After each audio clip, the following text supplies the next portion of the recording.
Hello and welcome to The Current Thing with me, Nick Dixon, where we talk about politics, the culture war, and anything else that comes up. And today we have another very special guest, top comedian, star of GB News, and second best person on Headliners. It's Mr. Leo Kearse. Thanks for doing the show, Leo. Hello, thanks for having me. I didn't know you thought Josh was better than me. There he is, straight in with a killer joke. Killer. That's why we have him on the show. That's why he's on GB News. Just wakes up hilarious. We're doing it quite early as well. Far too early for me and probably you. Although you've got a baby. It's the afternoon. I mean, yeah. That is a sign. Like for comedians, I guess. Like we don't really get up early because you're always getting back from gigs late. Or now that we're not doing gigs anymore because we've been cancelled. Now that we're doing headliners on GB News instead, we're getting back late. Yeah. I had an appointment the other day. I got back at 1 a.m. from Headliners. Then the appointment the next day was between 8 and 3. I'm like, really? 8 and 3? That's the best you could do?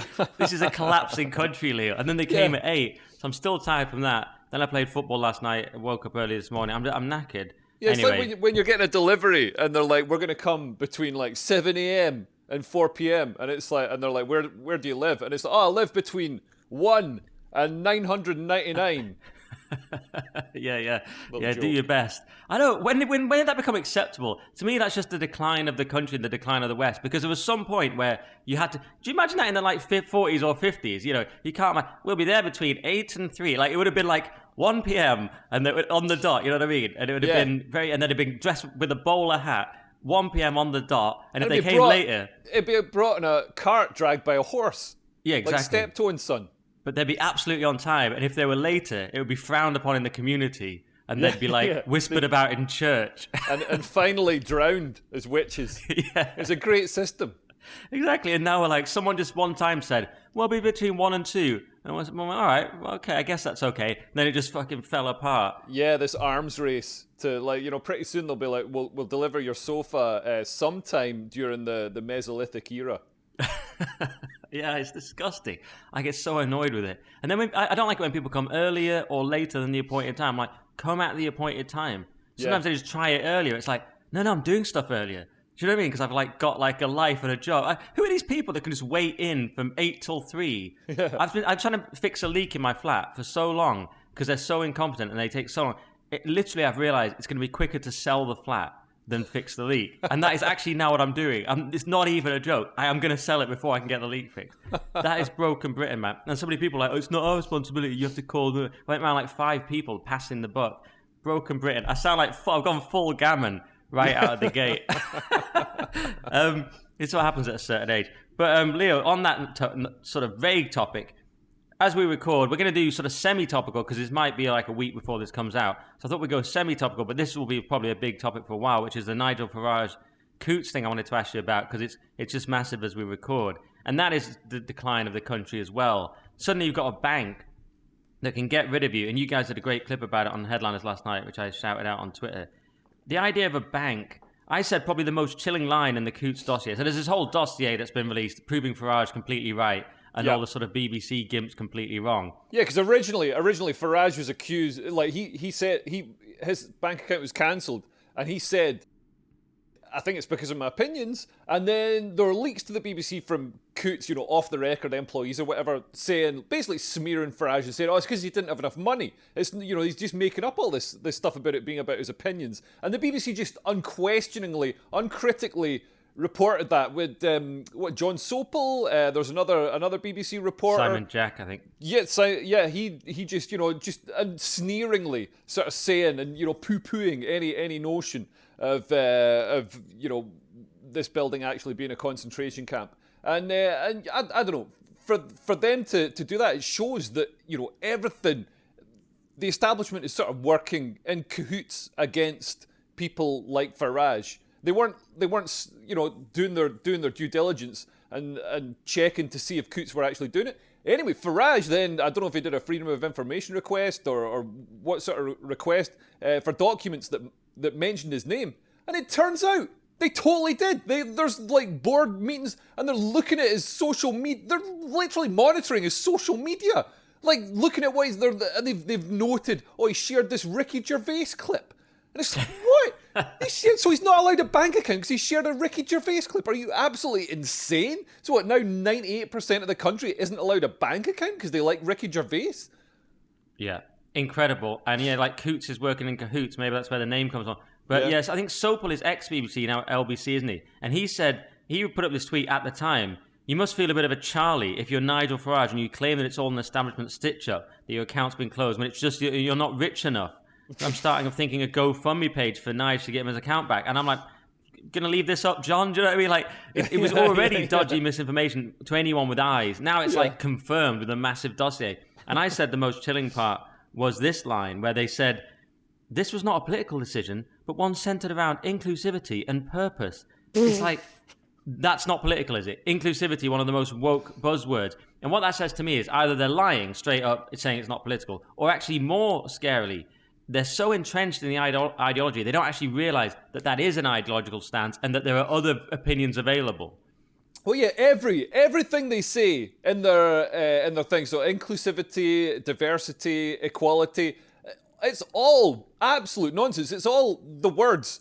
The way they apply the words is the opposite of what they mean. So inclusion should mean everyone is included. Everybody is made to feel welcome, no matter what. In reality, they're excluding people. They're saying, and it happened to me when I got banned from a venue in Australia. My show got banned after accusations of transphobia. Turned out to be quite accurate. But they said, this is an inclusive space, you have to leave. And it's like, man, if it's an inclusive space, why do I have to leave? Pick a different word. Pick a word, this is a really intolerant, bigoted, narrow-minded space, so you have to leave. That makes sense. You know what I mean? And it's the same with this, tolerance. They've got no tolerance for Nigel Farage. They've got, they brag about diversity. Man, they want no diversity of opinion. Like if you voted Brexit, or if you you have certain opinions about the vaccine, they don't want you to have a bank account there. It's absolute madness. I wish they just cared about making money. Yeah, I know. That would be so nice, wouldn't it? I mean, the one part that really freaks me out was the phrase disingenuous grifter, because that's when I realized this is being run by some FBPE Twitter activist. Like, that's the language of those people. Like, that's a child saying that. This is not an adult decision by a bank. What it seemed to me, some guy went over it and said, unless Nigel Farage makes a statement that glorifies or promotes harmful behaviour, we need to consider his default ambient reputation, which I agree is captured for many as disingenuous grifters. He was quoting it back. And it's like, really? So what? I don't know what your take on how this happened, Leo. My take is that a load of sort of lower level, sort of young activist idiot types at the bank, you don't have that much else to do, put this thing together. Then it was sort of shown to sort of higher up people who went, oh yeah, I guess he is a bit of a risk, sort of thing. Or does it go right to the top? I mean, who comes up with this stuff? Disingenuous grifter. Where's that coming from in the bank? I mean, well, and also as a member of the disingenuous grifting community, I find it very offensive. That kind of language. We prefer there are other terms. We get called grifter. I always think we're on the worst possible grift. We're on the one where you get hated by everyone. You can't have a bank account. You're not allowed to earn a living. Right. You can earn less. You're not allowed in the BBC. Like, you've already agreed you're going to earn less in your life. You're going to be hated by everyone. You can't tell like your football team or your hairdresser what you do. I can tell my barber because he's cool. But remember our producer who they stopped his haircut halfway through because he said he worked at GB News. So what a great grift here, guys. It's the grift that makes your life worse in every way. Yeah. No, it's a nonsense. Yeah, it's more like a last ditch resort. I mean, do you see this bank thing has just got me so... Do you see this being... Why didn't they realize? They do in the internal document, you see that they realize he will go public. Why did that not bother them more? Why did they not think, is this a good idea? Well, this is the thing, because they talk about, he's a reputational risk to the bank. And nobody knew that Nigel Farage banked at Coots. It was a secret. And even when he announced that his bank account had been shut down because of his opinions, or he thought because of his opinions, turned out he was right about that, people were like, well, what's the bank? When are they going to release what the bank is? And I think, he was waiting to see if they did anything to make the situation better before he outed them.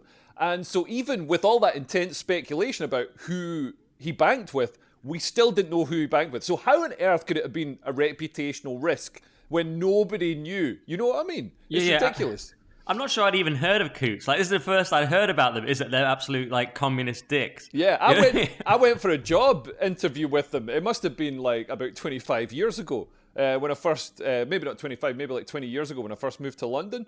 And it's funny because, like, obviously back then, diversity and stuff wasn't their thing, because I was the only non-posh sort of English white guy in the interview process. And we had these sort of like, we had group interviews where you have tasks to complete, and I smashed it. You know what I mean? Because I'm dead brainy, and obviously I never got the call because of my accent. You know what I mean?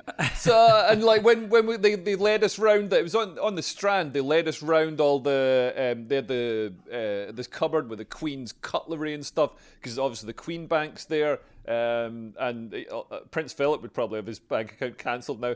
But yeah, they showed us all the cutlery and stuff that the Queen used, and they're all proud of that stuff. I don't know. I wish they just kept on to that sort of, that love of tradition and poshness, instead of like trying to destroy it in the worst possible way. Yeah, because you didn't align with the values of the bank, Leo, which they're now still using, but now the values are sort of weird woke communism, but then they were just sort of classic poshness. You just weren't posh enough. But it's still the same thing, isn't it? It's the values of the old elite were better. It's still just classism. It's still, you know what I mean? Right. Like if you're working class, if you're a Millwall supporter, man, you got the wrong opinions. You know what I mean? Yeah. It's ridiculous. And they talk about their values. I wish their values were just making a profit. I wish all companies just cared about making a profit, because there's no way that cancelling Nigel Farage's account. They said it was an account that they made money on. So it's a commercially viable account. It's generating income for them, and getting rid of him is not going to make profit. Other people finding out that they cancelled him because of this isn't going to make them profit. And if you go back, 15 years, Coots are owned by NatWest, who went tits up in the financial crash and had to be bailed out with billions of pounds of taxpayers' money. Which Nigel Farage, as a taxpayer, he would have contributed to that. He would have helped bail out Coots, bail out NatWest. You and I, as taxpayers, as well, and we're still paying for it. We still own almost 40% of NatWest. And for them to be in so much debt to Farage and to us and to the British taxpayer, and to be acting like this, I don't know, man, that's just like, it's disgusting. And it was shocking how the so-called left was siding with it. There was that funny clip with Constantine, and is it Paul Mason? And he said, "Well, I'm just making the case for international banking or something." And then Constantine went, "It's a good cause. It's a great cause." Like, why are the left like, "I'm just on the side of the bankers, guys"? Like, how did that happen? It's because they realised. Go on. Well, you see that with so many things. Like some leftoid was having a go at me on Twitter the other day about Ben and Jerry's or something, and he's like, "Well, actually, I want to buy an ice cream that reflects my values, that aligns with my values, or and I want to use an ice cream brand that reflects my values." It's like, man, they don't have any values. They just want to sell ice cream. What happened to the left? Like, 20 years ago, I remember growing up in the 90s, everybody, because we're all left-wing, obviously, because we're young and stupid, but we had an immense distrust of institutions, of corporations, and now the left is flip-flopped, and they're like completely in the pocket of these corporations who've worked out that if you stick a pride flag on something and cancel the right people, all of a sudden all these like leftists who are supposed to be, I mean, being left wing used to be about sticking up for the little guy. Now the left, man, like you say, they're going into battle for banks, not just a bank, Coots Bank, the bank for the poshest, richest people in the world. It's like, wow, that's the hill you're going to die on. I know, embarrassing. And this guy, Oliver Cam, said it's entirely reasonable for a company with a publicly quoted parent to decide for itself who it will take on as a customer according to its own judgment of what's important. Shareholders can swiftly divest if they value other things more. I mean, there's all this weird defense of this stuff. I guess he must have meant, I mean, I assume he did. There's all this defense of it, isn't there? Oh, it's the old private company thing. Oh, it's a private company. Yeah. Until Elon Musk takes over Twitter and then they all freak out. Yeah, or somebody doesn't want to bake a cake that's shaped like Freddie Mercury's dick or whatever. You know what I mean? What is the argument, though? What do we just say? I mean, Josh was implying on headliners it should be a human right because if we're going into a cashless society, what is the argument for? What's the sort of legislative argument for why a bank shouldn't do this? How do we put that through? How do we stop it? Well, funnily enough, I spoke to a lawyer about this because it is a breach. I mean, it would be a direct breach of law in Ireland, I believe, because they've got a constitution that's based on the Universal Declaration of Human Rights. So Article 23 of the Universal Declaration of Human Rights, which I think the UK has signed up to. I don't know how this, directly relates to UK law, but Article 23 is you've got the right to have a job and make money and be paid and stuff like that. And this is a direct contravention of that because it's not just Coutts. Nigel Farage went to 10 other banks and they all said no. So it's something that's across the sector. And that's a direct breach of his human rights. And I mean, it's not like, at least when there was cash, you could feasibly get paid in cash and probably pay, live from cash.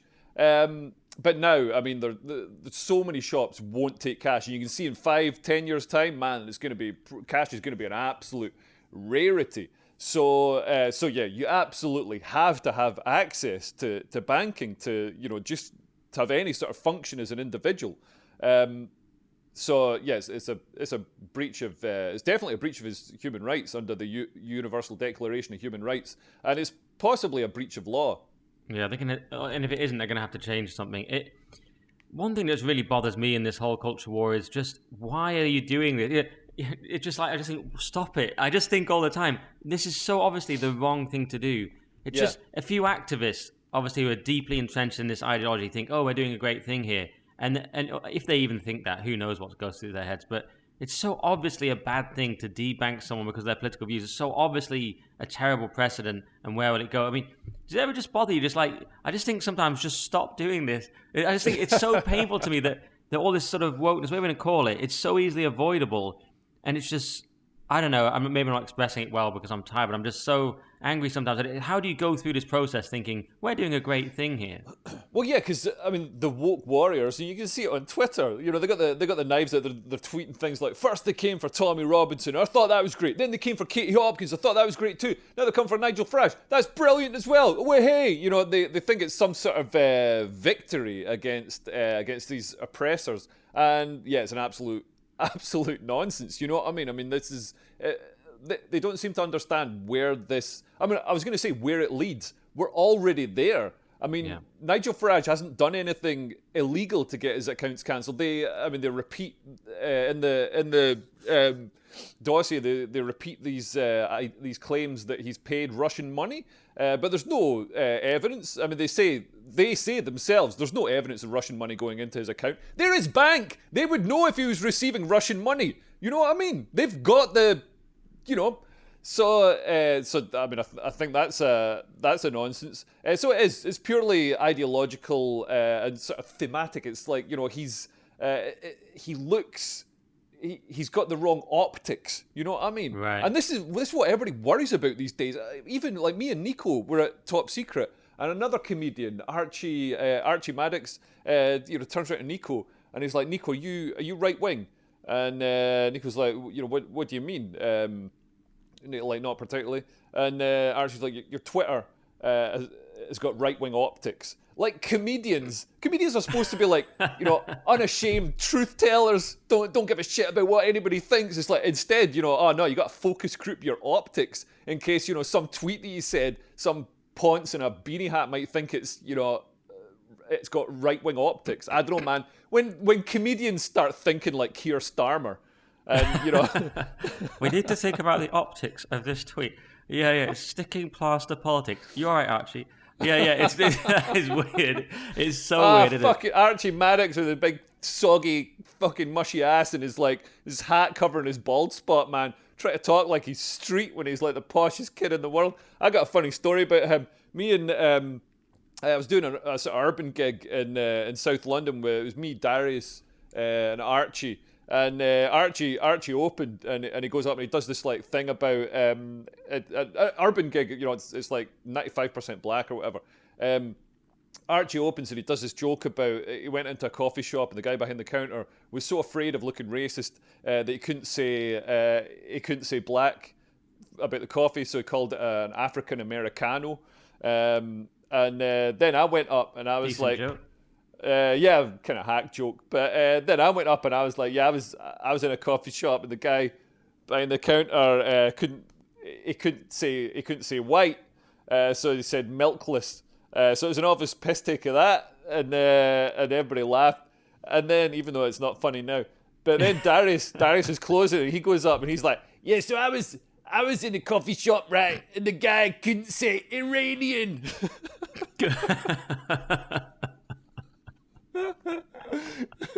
Because of course you say that when you're ordering a coffee. Yeah, that's funny, man. Man, all right. I get it. That anecdote wasn't that great, Nick. You don't. It was. If you know the people, it's hilarious because Darius, it's classic Darius. But I feel bad for Archie because we've dissed him, and he's always been perfectly nice to me. But as an example of what's happening in comedy, he's a great guy, stand-up guy, guy. Some of the best optics I've seen. Some great optics, and it just reminds me of the article we did on Headliners the other day. David Stubbs has written a book about comedy. And it was an extract or piece about it, and it was in The Guardian. He was saying, like, comedy is more inclusive in kind now, and it's still funny, and it doesn't need to punch down. It was so annoying, the article. It just was like, it's just like, you mean it's become this weird business where everyone's careful about optics and what they say, and they'll pretend to be nice. As we know, the nicest, the ones who are the most optic are the worst people in private, and the ones who seem like dicks, like us, are the best people. Yeah, you kind of buck that trend a bit, Nick. Yeah, I mean, that's true. You managed to seem like a terrible person and be a terrible person. I'm working on it though. I'm going to therapy. But what do you think of? And by the way, they said that Farage was incredibly polite to everyone and an exemplary customer. And I just got thinking about your thing about when you went in Coots in the past and they were just simply posh. The problem is we lost the old elite, Leo. One of my theories on this is the old elite messed up with the First World War. It was a stupid war we didn't need. It was horrifically destructive, obviously, right? And after that, notice they had to give the vote. Let's start giving the vote away. Well, they gave it to women, whatever we think of that. And then but they also gave it to men who, prior to that, I think it had to be 30 years old and have property to vote. But once you have hundreds of thousands of men die in this futile war, they said, well, we've got to give these people something. They had some political leverage. My theory is that's when it all sort of started to go wrong because, we started to just give everyone the vote and we started to have this allegedly more democratic thing, which hasn't really worked out like that. And I think the old posh elite were better. We knew where we were. They were posh, they were aristocratic, they did what they wanted, but they had a paternalistic quality. That's just my theory. I wasn't around then. What do you think to that? No, I don't think I don't think it was a better system. I don't think the world was better in 1914 than it is now. No, but prior to that, wasn't Britain's best time even have the Edwardian era? We got PlayStation 5 now. They didn't even have PlayStation 1. So, you know what I mean? Like we got antibiotics, we've got televisions, we've got cars.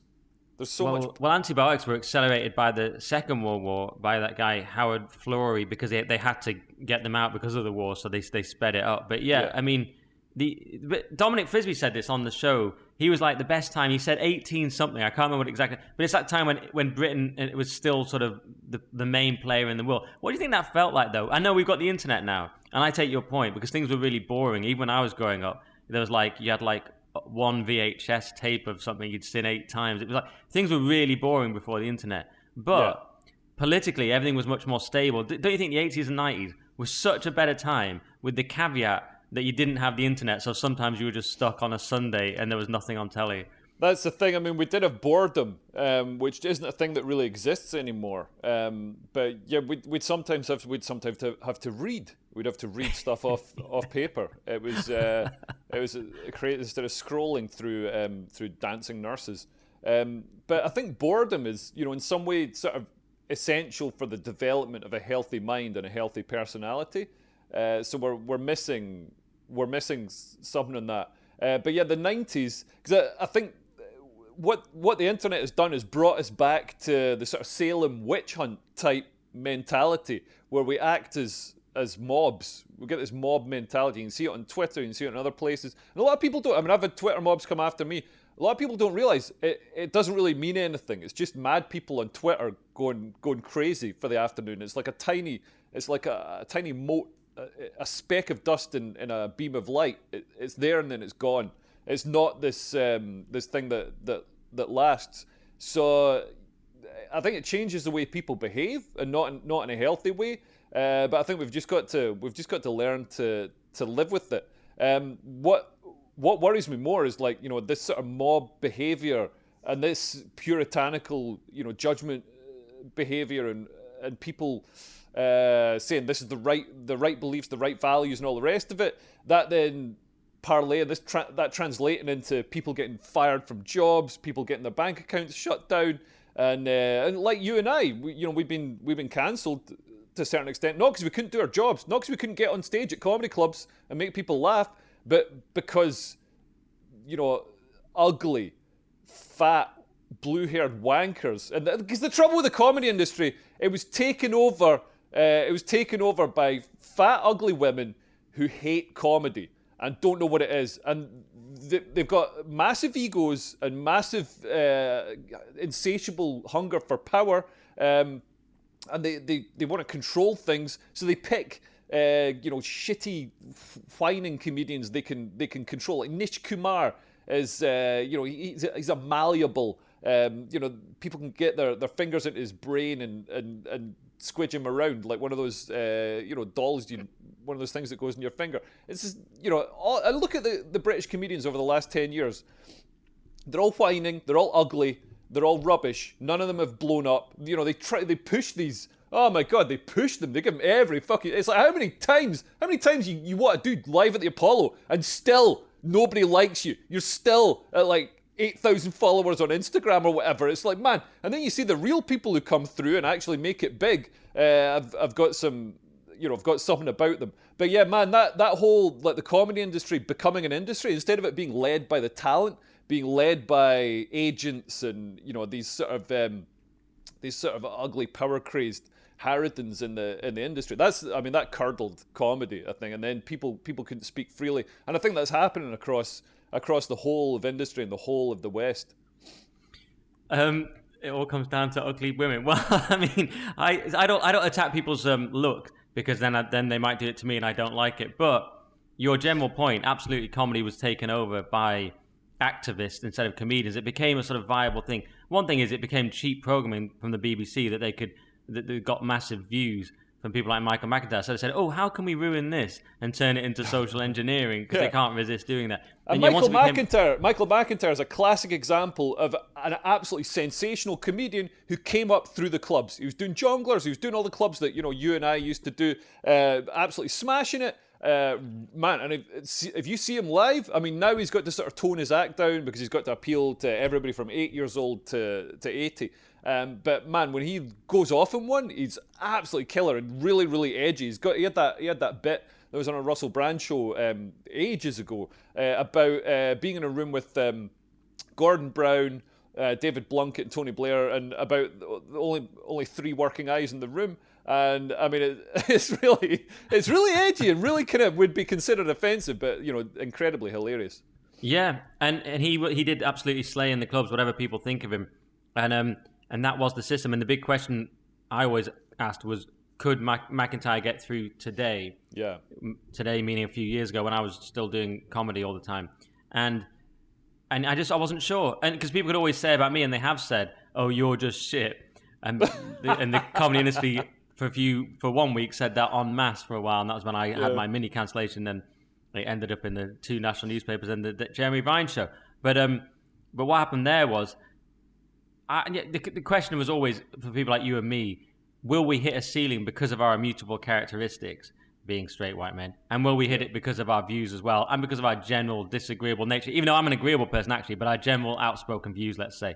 So, and you were never sure. You always felt, no matter how good I am, there will be a ceiling. But then people say, well, then how has James Acaster got through, or whoever it is, or Sean Walsh, who's a great guy and brilliantly talented comedian. He did run into a roadblock when he got cancelled, but then he sort of come back. So is it just still about being good enough, or is it just politics will shut you down? Yeah, I mean, Sean Walsh is he's an amazing comedian, but I think, he's not reached the heights that somebody of his talent would have reached if he'd started in the 90s. Also, he started young. He was the sort of last wave of the sort of when it was acceptable to be a straight white man. The sort of Jack Whitehall movement. So now, of course, man, if you look at the Live at the Apollo, it looks like a university prospectus cover. They're just cherry picking people who match a certain Dulux color chart rather than looking at what they're saying and picking them, because that Yeah, and actually that's not even made up. There was a year at the Edinburgh Awards, not that those things matter anymore, but they sort of, comedians think they matter. And someone who was a person of colour missed out, and he said that apparently one of the judges, according to him, had said, "Oh yeah, we need to have a more visibly diverse." I think the word hue was even mentioned, meaning it's not dark enough this year. And this is actually how these people think. It's terrifying. Yeah. Some posh white woman leading the whole, just with a colour chart, like you say, going, "Oh, we need to." I mean, it's disgusting, really. But it's a sick industry. I'm glad to be distanced from it. Really awful. And the great thing about YouTube and whatever this thing you're doing now is you can have that sort of direct link with your audience. So you don't need to go through these middle-aged ugly women who hate comedy anymore. You can go direct to the audience. There aren't these gatekeepers. Yeah. And I've set up Buy Me a Coffee, and people just buy me coffees randomly. It's brilliant, just to give me money because they like your work and appreciate it. What a great system. But do you have to drink all that coffee? That's the only problem, Leo. I am up all night with the shit. And you got nothing else in the house as well. You got 1,300 coffees. Yeah, I know. And you're I'm going to have to start selling coffee. If only I could just have some money instead of all this coffee. Yeah, I was going to say one more thing about the comedy stuff. I can't. It's gone out of my mind because I haven't drank my 16 coffees. I've become too adapted, so I need 20 now to be able to think of things.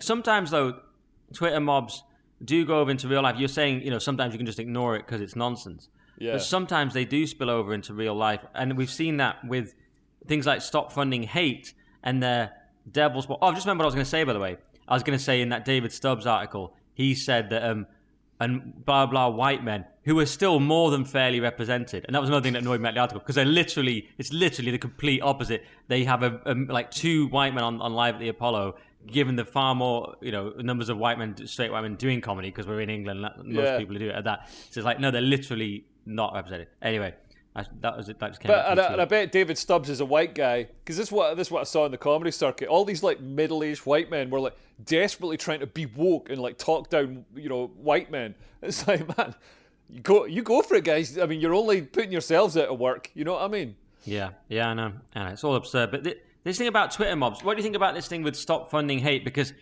they've been destroying GB News with their advertising boycotts. And just to give an example of a tweet that did have an impact, Stop Funding Heat, which is their devil spawn, replied to Grind Coffee and said, speaking of coffee, you sure you want to fund this hate or whatever? And they said, oh, you're quite right. We're taking all spend away from GB News, even though the CEO had been on GB News. Yeah. And so they took away all our advertising. So many companies have done this. It's creating huge problems for GB surviving. Makes our lives much more difficult. And you just go...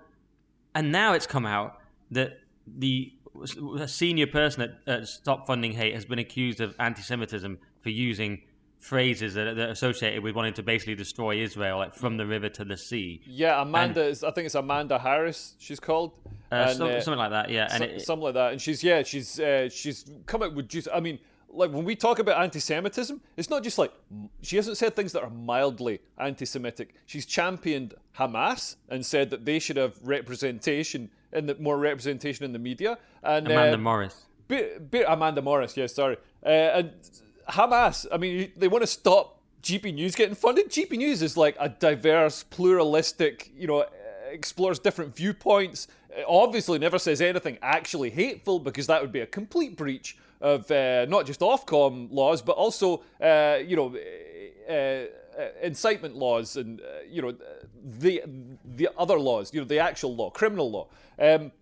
But she'll champion Hamas and say she'd rather shut down GB News and have Hamas News, which is, frothing mouth terrorists demanding the extermination of all Jews, probably burning Jordanian pilots in cages. That's the sort of thing she thinks is acceptable stuff to show in the news. Yeah, she's also used that phrase "from the river to the sea," which is calling for the complete elimination of Israel and the extermination of, I think half of all the Jews in the world. So, I mean, she makes Hitler look like, somebody who's not that bad. I'm trying to think of an example of somebody who's not that bad.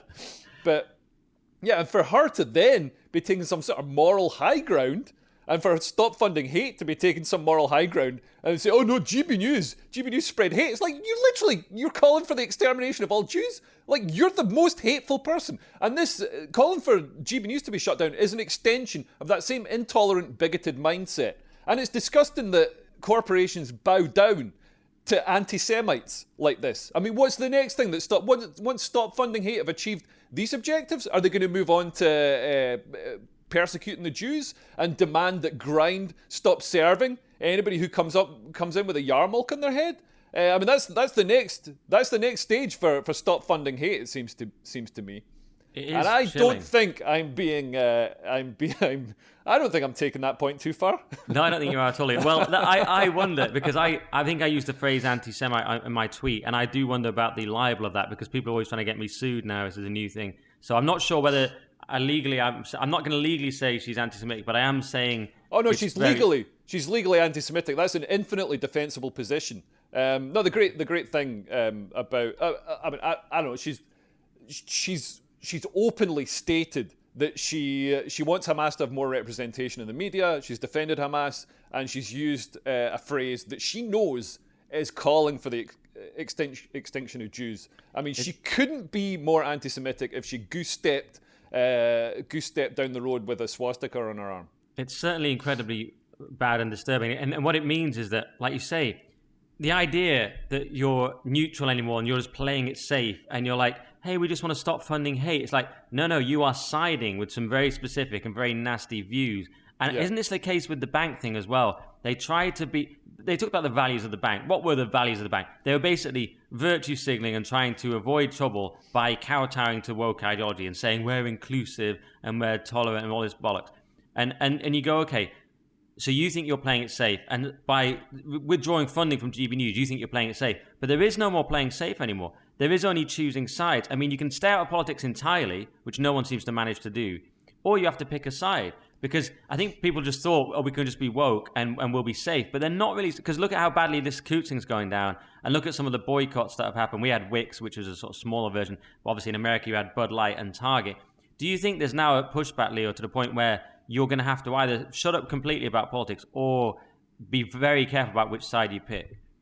Yeah, I mean, it's been like that for a while now, and I've got friends, especially in the media, especially in acting, comedy, music, stuff like that. I mean, you saw what happened to Lawrence Fox. He went on Question Time and espoused some opinions that were perfectly reasonable and definitely not illegal, and totally understandable. And his career is incredibly successful career, making like 7 figures a year from acting, just like that, over. So people really have to toe the line. They really have to watch what they're saying. It's like, I was saying the Salem witch hunts, when everybody had to be careful not to say or do anything that could be construed or perceived to be witchcraft. It's the same thing. And I've got friends who are actors in America, and they say, I'm voting for Trump, but man, I'm putting Joe Biden, 2020 on my Instagram or whatever, because I've got to work. And that's the sort of coerced, compelled speech that we're living under. And man, that can't end in a... It's not like this stuff is going to roll back itself. It's going to keep going until we have like another Chinese cultural revolution, until we have like public struggle sessions and people going to jail and gulags. And I have heard from sources I can't actually reveal that there is so much of this, especially in things like acting. So many people say, I'm not sure about all this stuff, but I have to go along with it publicly. This is massive now. And it is like the Soviet Union. Like, no one believes in this stuff. A tiny percentage actually believe it. But what about my other question, though, Leo?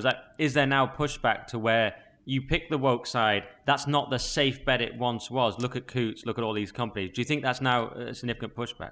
Exactly. I mean, there's a big cost being attached to some of this stuff. I mean, Bud Light, their parent company, and Anheuser-Busch or whatever how you pronounce it. Anheuser-Busch. Yeah, whatever.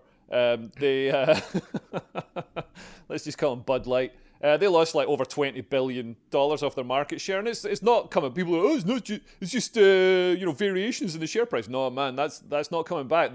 Bud Light, for 2 decades, it was the number 1 beer in America. Now it's number 2. It's been overtaken by a better beer, Modelo.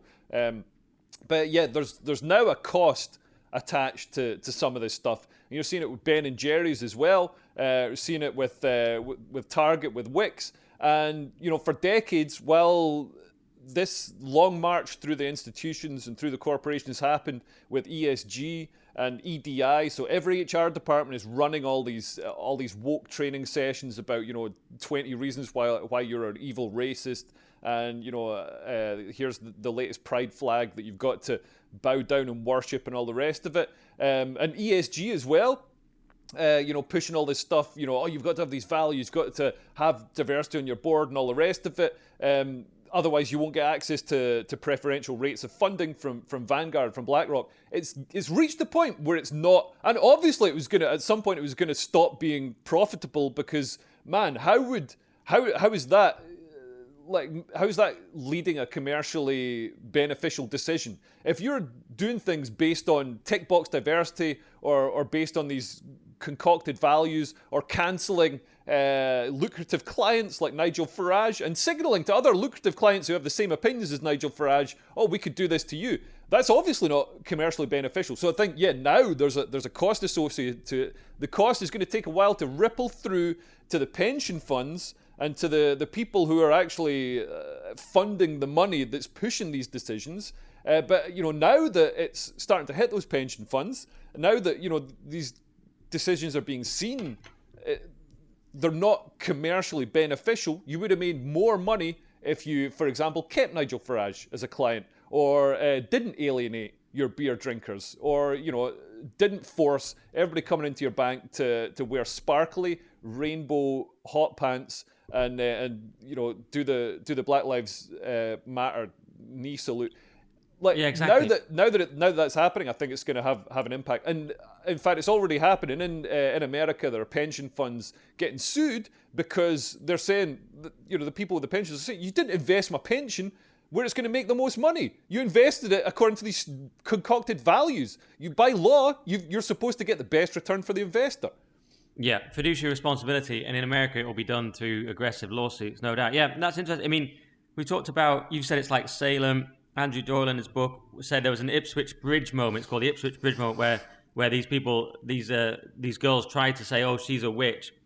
And where in the past everyone had gone, for last year, everyone had gone, oh yeah, she's a witch. They just ignored it and it ended like that. That's the way that he says wokeness could end. But there was also a moment, which I'm remembering a bit sketchily, but where someone in authority rules that this witch thing, it can't be put into law. And I'm badly paraphrasing that.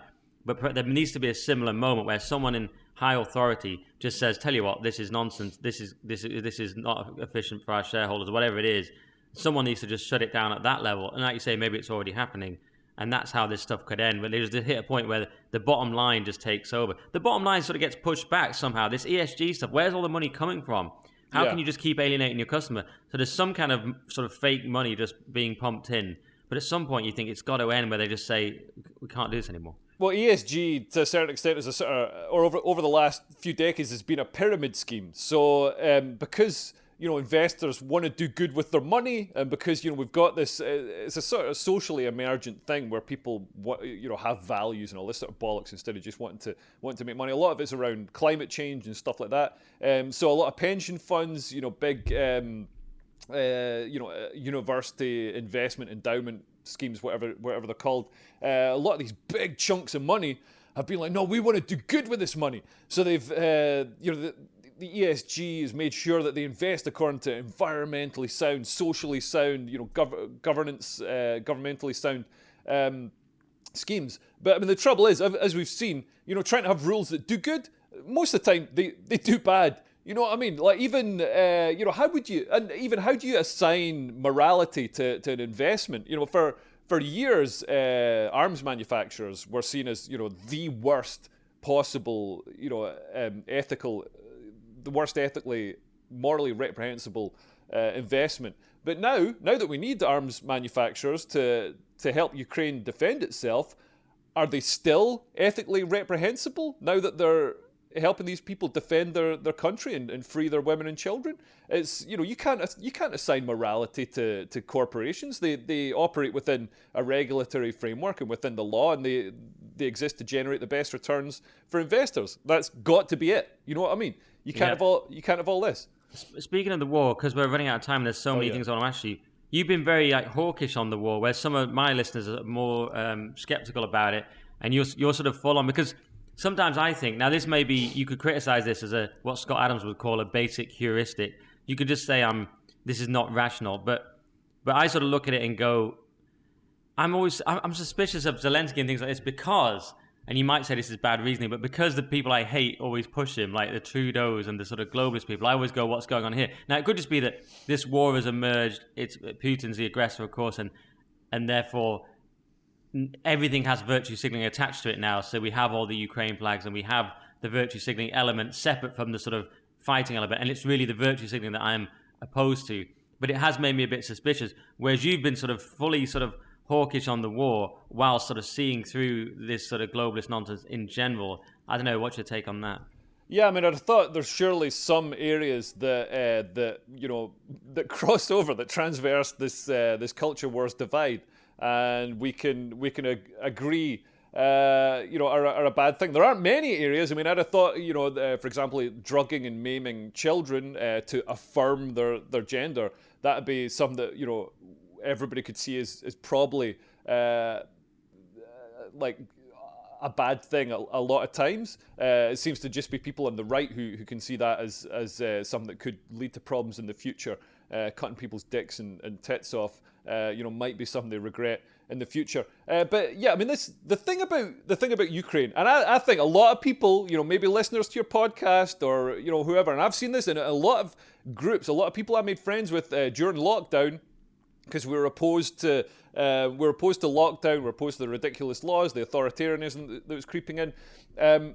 They became so entrenched and so tribal that, like you say, because the other side, because woke people are supporting Ukraine, they're like, oh, that means I have to not support Ukraine, or there must be something suspicious about this. And then they fish around, they dig around for things to justify their position. So they're like, oh, Ukraine's corrupt. It's like, what, you think being controlled by Russia is going to lessen the corruption? Like, that's an absolutely asinine idea. I mean, obviously, if Ukraine was part of the European Union, for all of its faults, it would be less corrupt and it would be more stable and more prosperous. So that's ridiculous. They say, Ukraine had biolabs, Ukraine had this, blah, blah, blah.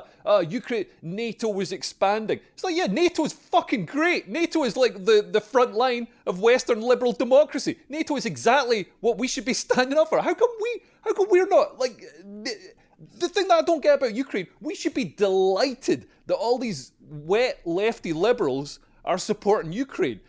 Particularly as, I don't know if you've seen, the Azov battalion and just general sentiment in Ukraine. Ukraine is a deeply Christian country. It's majority white. It's something like 98% white.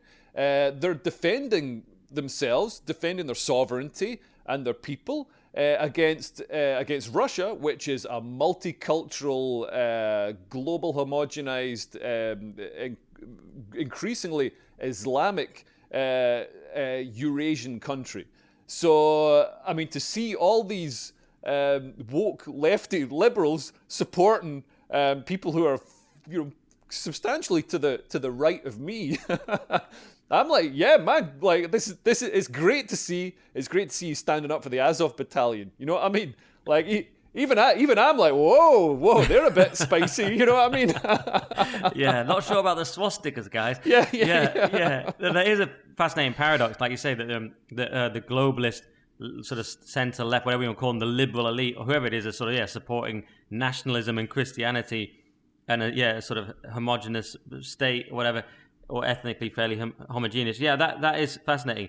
But you're saying we're exporting Western liberal democracy. I think a lot of people have this problem that what is Western liberal democracy? And because it's become so woke and corrupt and pathetic, they say, can we even support that? And that's where Putin comes in with his quite clever speeches saying, oh, we don't want to have trans children and something. And then people in the West go, yeah, good point. You're making good points here. And you see other countries like Hungary, Viktor Orban has been saying, and he's used it as a justification to increase sort of oppression of LGBTQ people in Hungary, because he's saying, like, look what they're doing in the West. And that's the damage. I mean, the damage that all this drag queens in primary schools stuff and, pornography and school library stuff, it doesn't just damage kids in the West, it also gives...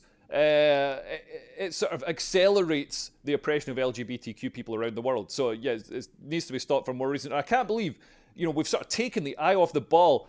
Like, there's so few people pushing back against this madness. I think the trans thing is one of the things that's gonna sort of galvanise people to push back against it, because so much of it has got nothing. I mean, I get that there's people who feel they're a different gender and they want to live as that gender. If they can do it convincingly, fair play to you. If you're like some Isla Bryson, like a double rapist, like facial tattoos, like big hulking muscles, like being like, oh yeah, you know what? Yeah, well, now I've been convicted. Yeah, I'm a woman. You know what I mean?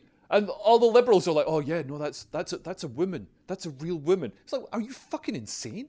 That's not a woman. That's somebody abusing these dipshit rules that you made up. Yeah, your test has always been, would Leo shag you? And I always think it's not a great system, because it requires you to step in and do so much work, Leo. It can't really be systematized. You have to sort of, a case-by-case basis. If Leo thinks you're hot, you pass as a proper trans. But I just don't think it's workable. I can train other men in recognizing. So yeah, okay, fair enough. I do wonder about Ukraine, whether anything is outside the remit of the culture war anymore. There doesn't seem to be anything. One might imagine a pandemic might be, but that wasn't. So nothing seems to be, like you say, transitioning children isn't. And because the establishment seems to be evil and wrong at every point, I now just do go, well, they say it, so it's probably evil. I sort of do. I mean, it hasn't really failed me yet, Leo. Masks were nonsense. The vaccine was nonsense.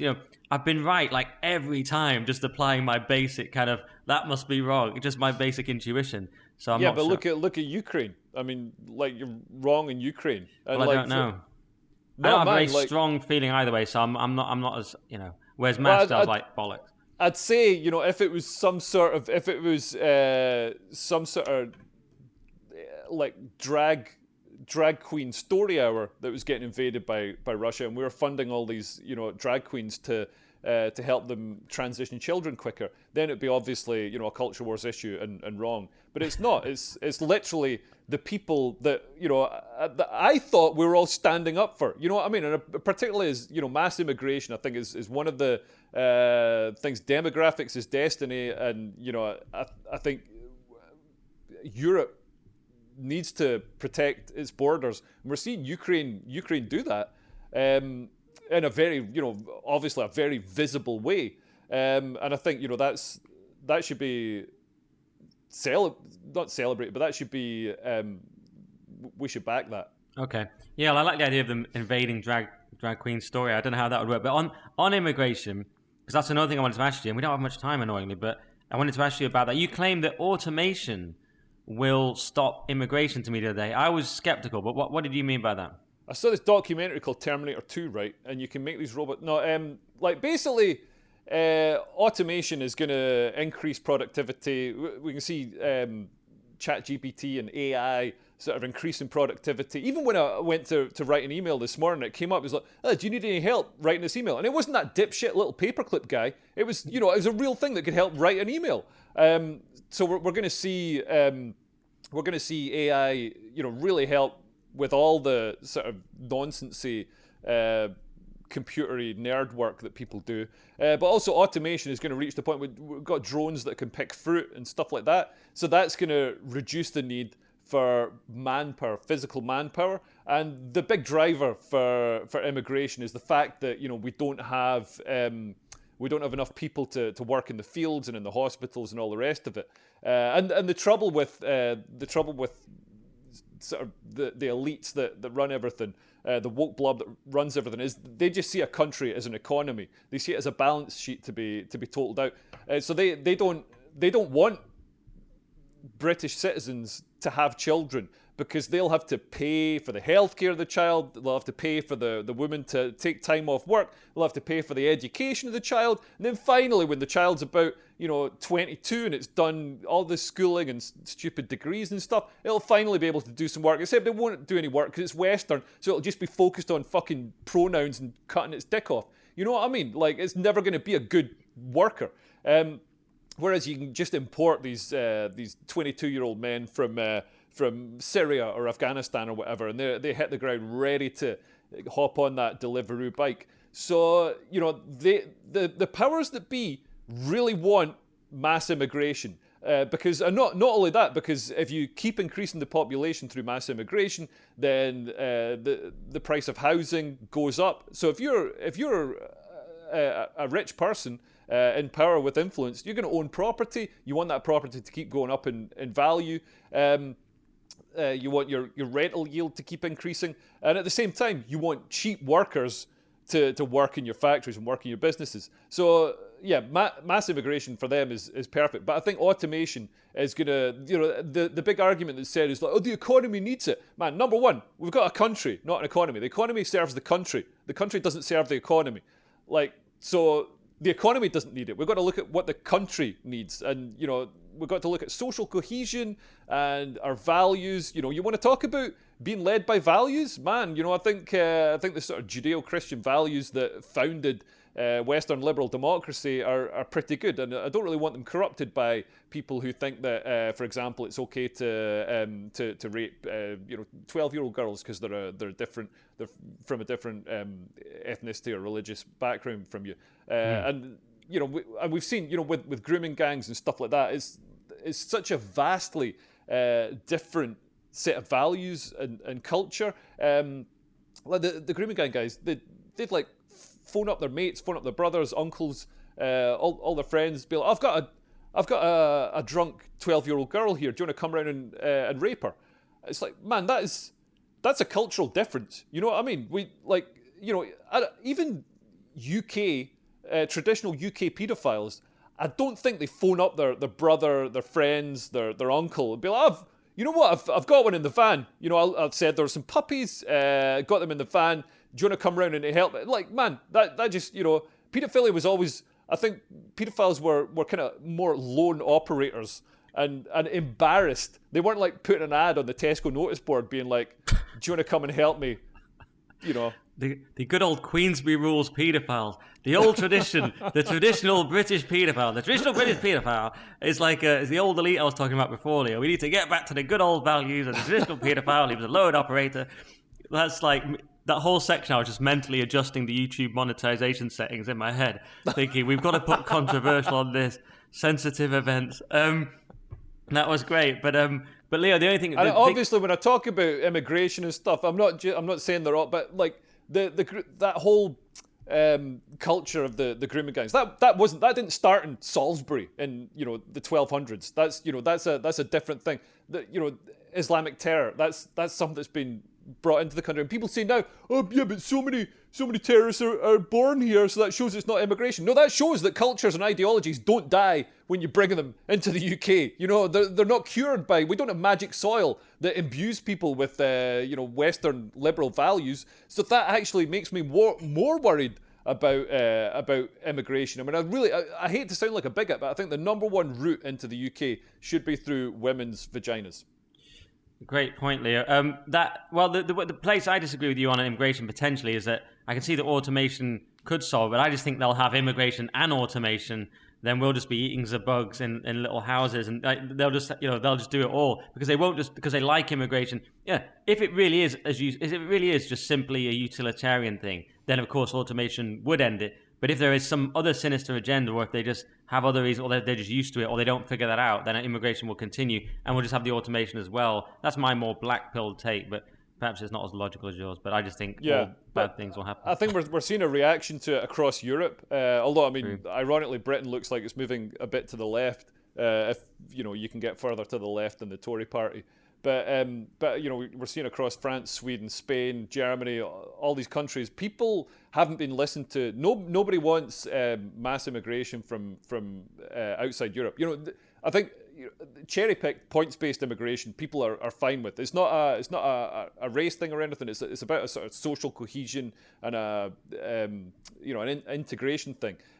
So we're seeing the rise of sort of parties that will do something about it, like Giorgia Meloni and people like that. Not far right parties, but just more sensible parties that'll actually deal with the issue and do what the people want. Which, considering we're supposed to be in a democracy, shouldn't a democratic system do what the people want?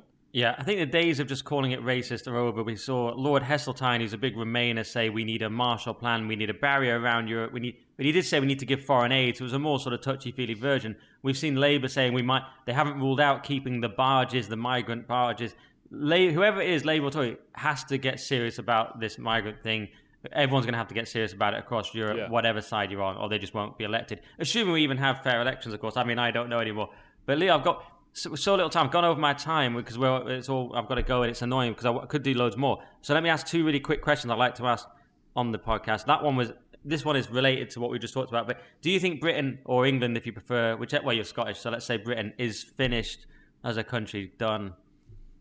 No, I don't. To be honest, I mean, I think Britain's strength is our institutions enable this sort of freedom that engenders like cultural brilliance. So like all the best sort of bands, films and stuff. We've had a massively cultural impact on the world in relation to our size, and also it enables sort of entrepreneurialism that you don't get in other places. I think we've got a lot of the balances between state and freedom. We had them pretty well set in the UK, certainly in the 80s. I'm not sure about now. I'm just worried that we're just seeing the creep of the state is getting bigger and bigger. We're seeing it across the developed world. The state is in each country is just gradually taking a bigger and bigger share of GDP. And I've worked in the state. I've worked in local government. I've worked in the Foreign Office. I've worked in various quangos, and I've worked as a sort of a management consultant for government as well. And it's the state is inherently inefficient and shit. As anybody who's ever lived in a country or dealt with anybody who's paid from the public purse will know, it's inherently inefficient and corrupt and rubbish. So we need to keep the state as small as possible. Man, you could just go into Harringay Council and just like fire half the people, and if you got the right half, nobody would notice a thing. They got like people developing policy and stuff there.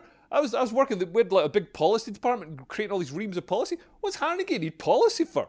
You're not El Salvador. You're a tiny little shitty bit of London. Yeah, and that is my council, and you're absolutely right. 100% agreed on all of that. And finally, you may have touched on this, but how do we win this culture war thing? Is it winnable? I think we're going to need a lot of heavy weaponry and drones. Yeah, man. I think now that we're seeing the cost, now we're seeing companies actually really feeling it. It hurts them. Previously, it was like they couldn't lose if they if somebody said something that's perceived to be virtuous. Man, it's great. You know what I mean? They get more attention. They get more whatever. Now we're seeing a cost associated with things that previously were only beneficial for a company. Even supporting Pride or whatever. We're seeing it bite back as Pride has sort of been has sort of metastasized into something away from what it originally was. So yeah, we're seeing the cost. And also, it's sort of like Catholicism. Wokeness is like Catholicism in Ireland. So for decades, this carapace held over the whole country of Catholic values. But underneath it all, everybody knew it was bullshit. Everybody hated it. And the thing that brought it down wasn't some decree from on high, thou shalt not support Catholicism and go to church. The thing that brought it down was word of mouth. So you'd have mothers having a horrible time, grandmothers having a horrible time, being forced to have their children baptized, not being listened to, being the victims of domestic violence, and the local priest covers it up. Having the paedophilia scandals, and it being covered up, and the priest being moved around and not dealt with at all. So the thing that brought it down was word of mouth, and I think that's what's going to bring down wokeism, because nobody, man, unless you're the only people who are really pushing it are the sort of mad, angry, ugly people with nose rings and blue hair who get power from it. They get power. They get to bully people. They get to enforce these rules. Everybody hates those people. Everybody's just going along with it because you sort of have to. It's this thin, almost like a toffee, and it's so brittle. And you know, as soon as enough people question it, it's going to crumble. And then what are we going to do for a living, Nick? That's what I'm worried about. That is a big problem, yeah. I mean, what we're going to do for a living, on the other hand, we'll be much happier, but we'll also not have a job, which could make us unhappy. So yeah, it's a bit of a problem, because we need to keep this disingenuous grifting going, Leo. Oh, man, I love disingenuous grifting. That's my favourite kind. Well, you've probably offended all our Catholic listeners and me slightly with that comparison at the end. But some great answers. I wish we had more time. We've got to go. Where can, specifically Irish. Specifically in Ireland. You mean the way it was dominating the country. I understand. Where can people find you? So I'm on Twitter, Leo Kearse. Oh, on YouTube as well. I've got over 60,000 subscribers on YouTube now. I do videos that are sort of like not dissimilar to this, I guess. Except political rants. Just ranting. Political and they're rants. funny. Yeah, they're very, very good. Funny. You're smashing it on YouTube. So what's your YouTube? Just Leo Kearse. Yeah, something like that. Leo Kearse, I think. Yeah, you'll find it. And and probably this particular interview will get a strike on my YouTube. But so go to Leo's YouTube, which feel free to edit out anything that's gonna. Yeah, it's just more work for editors. But it's been very interesting though. Loads of good stuff in there. All right, and of course, if you're watching on YouTube, hit subscribe and like. If you're listening on audio, give it a 5-star review. And you can always buy me a coffee for my burgeoning coffee factory. buymeacoffee.com/Nick Dixon. And thanks for doing the show, Leo. Thanks for having me on, Nick. Cheers. See you soon. Bye.